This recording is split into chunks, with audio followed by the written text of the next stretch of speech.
Te damos la bienvenida al podcast de Redesim,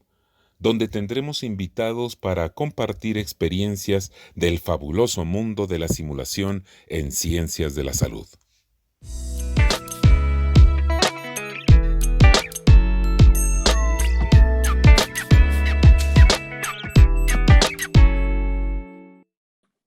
Bienvenidos a nuestra nueva emisión de podcast. Soy la doctora Cassandra Durán Cárdenas, miembro de la Red de Educadores en Simulación. El día de hoy abordaremos el tema, la vinculación de la simulación en las asignaturas, y nos acompañan la doctora Ana Gabriela Ortiz Sánchez, responsable de la asignatura Integración Básico Clínica 2, y el doctor Eric López León, responsable de la asignatura Integración Básico Clínica 1, correspondientes a primero y segundo año de la licenciatura médico cirujano de la Facultad de Medicina de la UNAM. Bienvenidos. Y empezando este podcast, nos gustaría escuchar en qué consisten estas asignaturas de integración. Sí, claro, doctora. Las asignaturas de integración forman parte del Departamento de Integración de Ciencias Médicas, que se centra en dos modelos principales. Una es la incorporación del aprendizaje basado en problemas, que es discutir casos clínicos en diferentes viñetas, sumado a educación basada en simulación. Entonces, a lo largo del año se discuten diferentes casos clínicos que incorporan a su vez prácticas con simulación, y de esa manera se pueden integrar todas las ciencias que se ven a lo largo de la carrera. Por ejemplo, en los dos primeros años, primero y segundo, se integra todo lo que ellos aprenden en anatomía, en fisiología, farmacología, embriología, etcétera, en un caso clínico. Y ya para tercero y cuarto año se utilizan más las ciencias que ellos aprenden en el hospital relacionados con medicina general para poder hacer estos análisis con un poquito más de complejidad en esos niveles. No sé si el doctor Eric quisiera comentar o complementar algo de lo que les estaba platicando. Claro, también otro aprendizaje que se utiliza es el basado en el problemas, en el cual se basan esas discusiones que, como bien nos lo dijo nuestra doctora Ana Gabriela, para poder ir integrando todos los conocimientos que van adquiriendo los estudiantes conforme avanzan a lo largo de los diferentes niveles del plan de estudios de la licenciatura. Qué interesante escucharlos, pero me gustaría también saber cómo eligen estos temas para abordar con los estudiantes y cómo logran hacerlo de nivel creciente.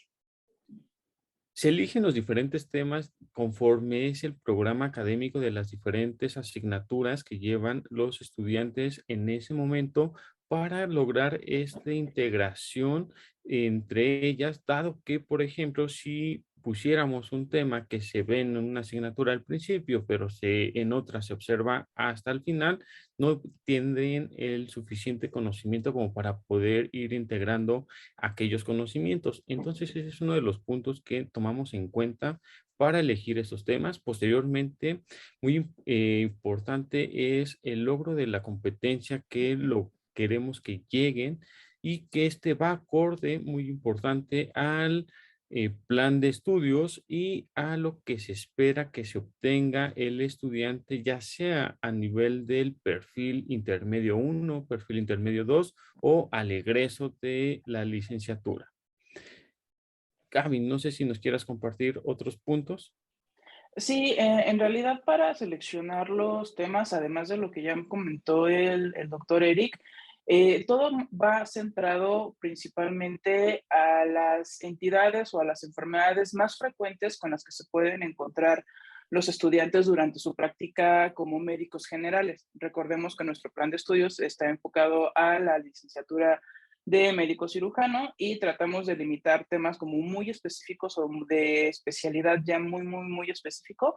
en relación a la selección de estos casos. Por ejemplo, una adaptación que se hizo recientemente es que a raíz de la contingencia, se incorporó en los 4 años el estudio de los casos del SARS-CoV-2. Entonces, se ve en diferentes niveles de complejidad lo que dominan los estudiantes de primero, segundo, tercero y cuarto año, pero al ser un problema mundial actual, consideramos que es un caso que se tiene que revisar en todos los años y se tiene que dominar, porque es algo con lo que se van a seguir enfrentando en los siguientes años y no sabemos hasta cuándo, pero al final de cuentas el departamento lo que quiere lograr es que estén los estudiantes familiarizados con casos ante los cuales ellos van a tener más exposición y tengan mejor desarrolladas sus habilidades. Como decía el doctor Eric, también depende de su grado académico, ¿no? Y con base en los perfiles intermedios o finales que se desean lograr.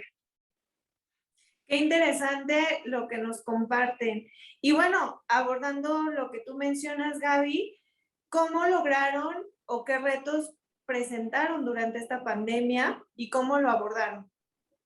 Ok, eso va mucho relacionado en cómo llevamos la asignatura. Antes de la pandemia, lo que hacíamos es que los estudiantes, dependiendo del año en el que iban, tenían sus sesiones de discusión de aprendizaje basado en problemas en las aulas y los años básicos tenían programadas en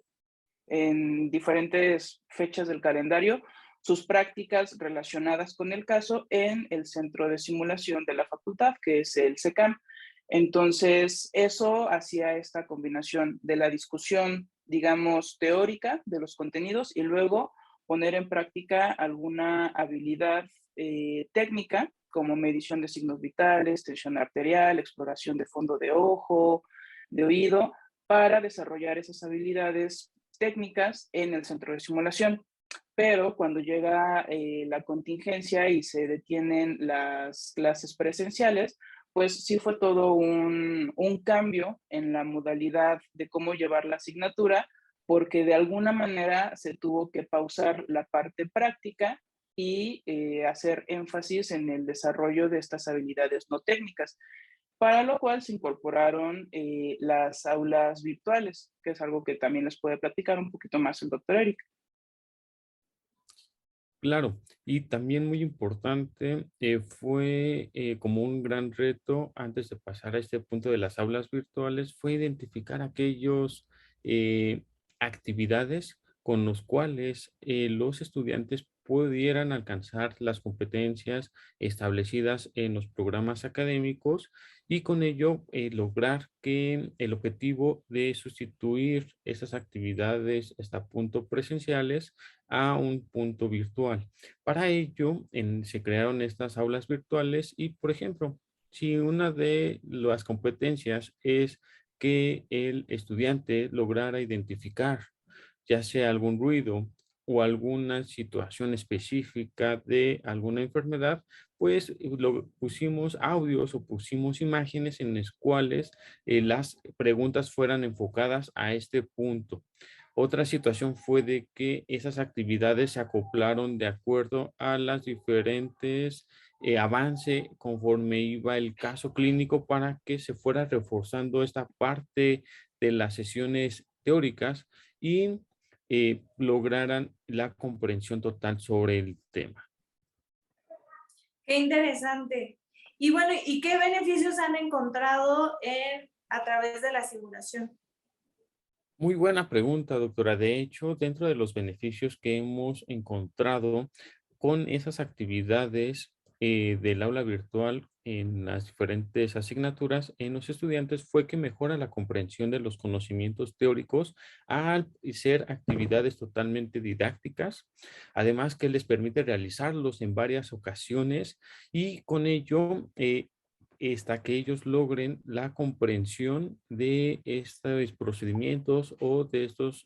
conocimientos, pues hasta cierto punto teóricos, al igual que, por ejemplo, a nosotros como responsables nos permite planificarla y estandarizar toda la información que se les proporciona a ellos, dado que tenemos alrededor de 2.300 estudiantes solamente en primer año y alrededor de 2.000 en segundo año. Además que en varias de ellas se les da realimentación dependiendo de, por ejemplo, en actividades que son de toma de decisiones, si deciden hacer alguna actividad o alguna actuación en específico y no son acordes a el contenido teórico, pues se les indica la razón del por qué no fue correcta su decisión.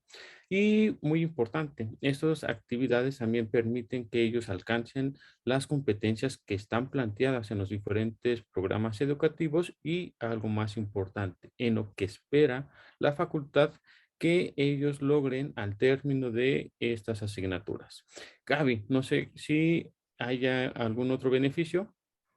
Sí, la verdad es que el incorporar la simulación como técnica educativa en medicina ha representado una ventaja en muchos aspectos. Unos ya los comentó el doctor Eric, otro es que ayuda mucho a cerrar esta brecha entre el libro y el paciente. Permite que los estudiantes practiquen los procedimientos antes de hacerlo con los pacientes. Entonces, por poner un ejemplo, si los estudiantes están estudiando la técnica o la interpretación de estudios de laboratorio, parte de los conocimientos que ellos tienen que aprender es cómo se toman los estudios de laboratorio. Entonces, no es lo más recomendable que los estudiantes se hagan la extracción de muestras entre ellos. Si existe un simulador con el que ellos pueden practicar esta técnica con todas las recomendaciones de seguridad y hacerlo las veces que ellos necesiten hacerlo para dominar la técnica, de modo que cuando lleguen con un paciente a sus años clínicos, ellos ya tengan la experiencia y la familiarización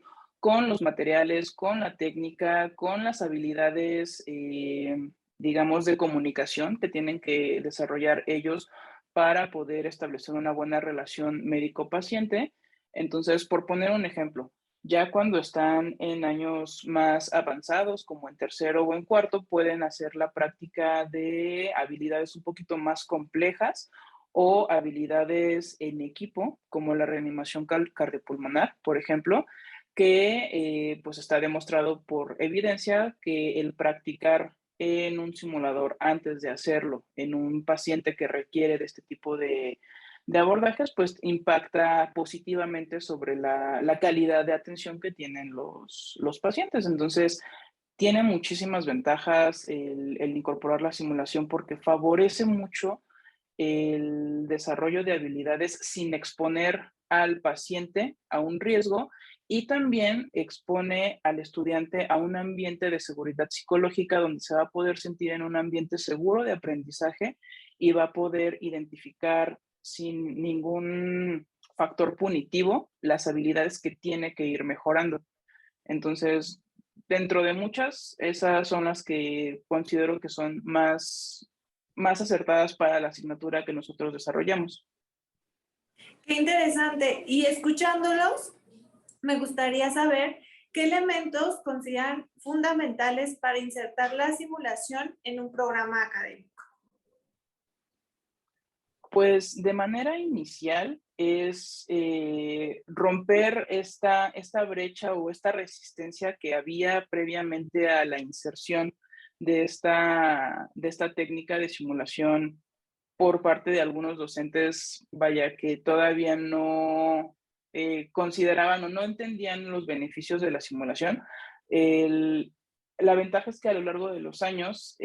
por la misma evidencia que se ha producido, se ha visto más favorecido la aceptación por parte del gremio médico y el gremio educativo en medicina, el implementar este tipo de estrategias, pero eso va sumado a que no se puede implementar sin tener una base teórica o un conocimiento de qué implica toda esta técnica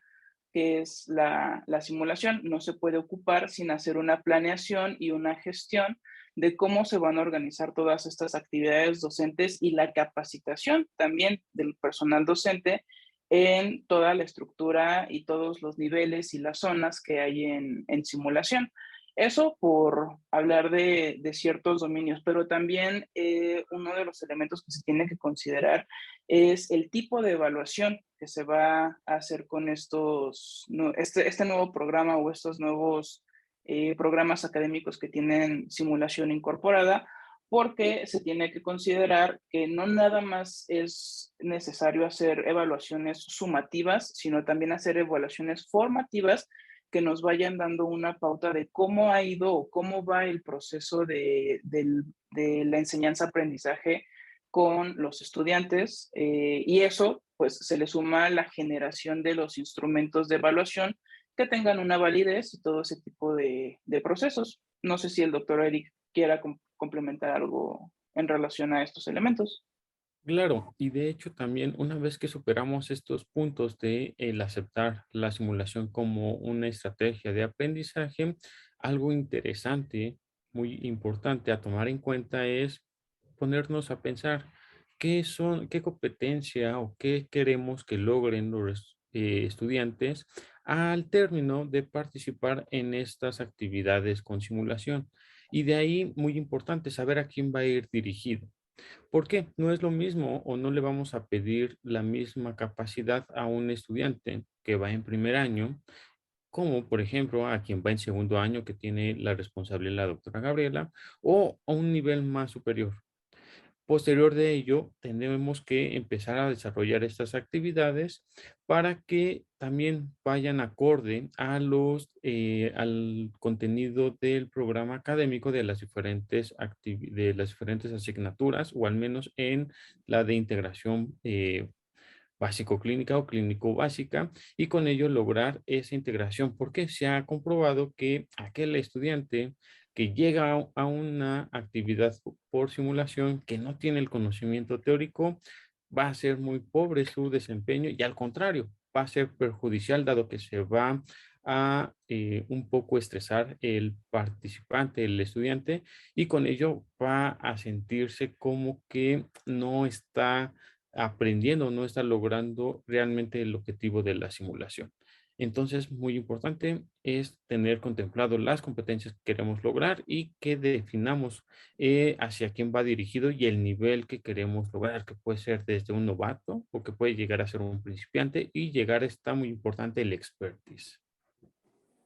Muchas gracias. Y también escuché que ustedes imparten algún curso de capacitación en simulación.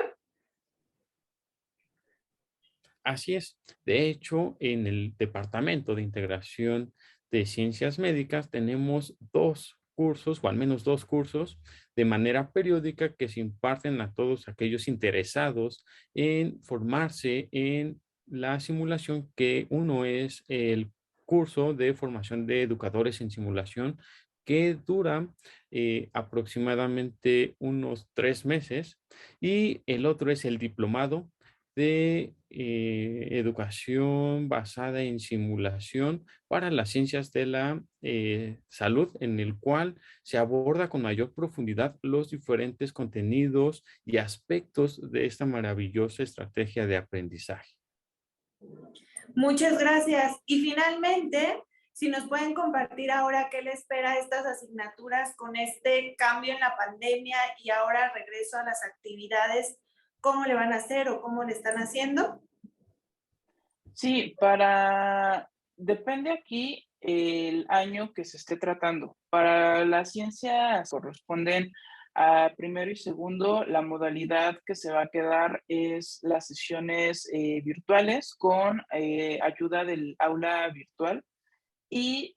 periódicamente se proponen hacer prácticas integradas, que es un grupo de prácticas que engloban las habilidades a desarrollar con los casos clínicos para que los estudiantes tengan periodos donde los puedan practicar, y integrar telesimulaciones donde también facilite que los estudiantes pongan en práctica estas habilidades básicas que queremos que desarrollen en primero y segundo año. Ya para tercero y cuarto año se tiene implementado este modelo híbrido que, además de combinar las sesiones del ABP virtual, hacen las prácticas en el centro de simulación con las nuevas instalaciones que se adaptaron, más la práctica de una consulta en los consultorios nuevos que se colocaron en el cuarto piso del edificio B. Ahí los estudiantes van a poder hacer la práctica de una consulta guiada con su tutor, y se le hace la realimentación correspondiente para poder ir mejorando cada vez más. Entonces, ir creciendo en este aspecto y seguir actualizándonos y mantener estos cursos de formación continua con toda nuestra plantilla docente. Qué interesante y qué retos tienen por delante. Les agradezco mucho este espacio y los esperamos en el siguiente podcast.